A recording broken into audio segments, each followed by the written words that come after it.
Welcome back to The Week in Rock. Ever since he made his debut splash in this country back in 1971 as the illustrator of Hunter S. Thompson's Fear and Loathing dispatches in Rolling Stone magazine, Ralph Steadman has remained on the cutting edge of savage comic art.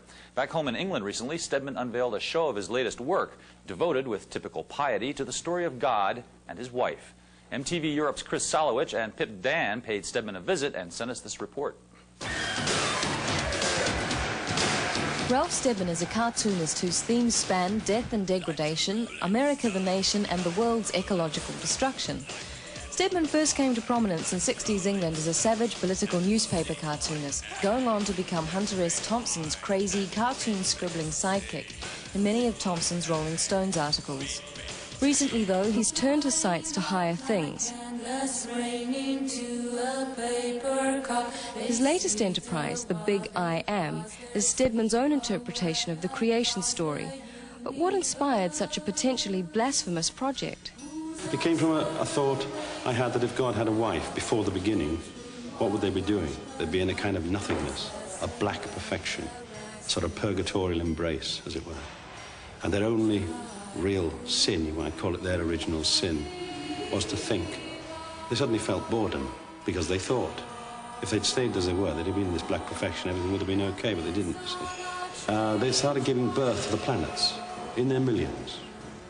But they're all born dead, stillborn planets. And the only one, eventually, to be born alive was the Earth. And she, God's wife, died in childbirth. And in the process of dying and giving birth, she passed it over to God himself, since they were a kind of a oneness. And he felt it himself inside, but it was like feeling sick. So instead of giving birth to it as a normal mother would, he, being man, I suppose, regurgitated it. So Earth was born as a vomit. Steadman has always courted controversy, but in exhibitions such as this, so soon after the protests from fundamentalist Christian factions against the movie The Last Temptation of Christ, means that he has to tread extra carefully on such hallowed ground. It appears that he shares director Martin Scorsese's opinion that all artistic endeavour is valid and nothing is sacred.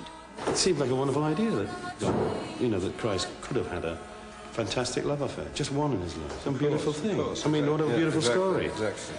And these people standing outside raving, I mean, are raving lunatics. Call themselves religious, and therefore they must be compassionate. Are they hell? All they want to do is persecute others. Feel that anything is possible, and anyone's belief is perfectly all right, provided, and I think this is my only proviso, it's not a belief to cause pain to another. That's simply all it is. We all have a right to live here. And here's my lesson for today.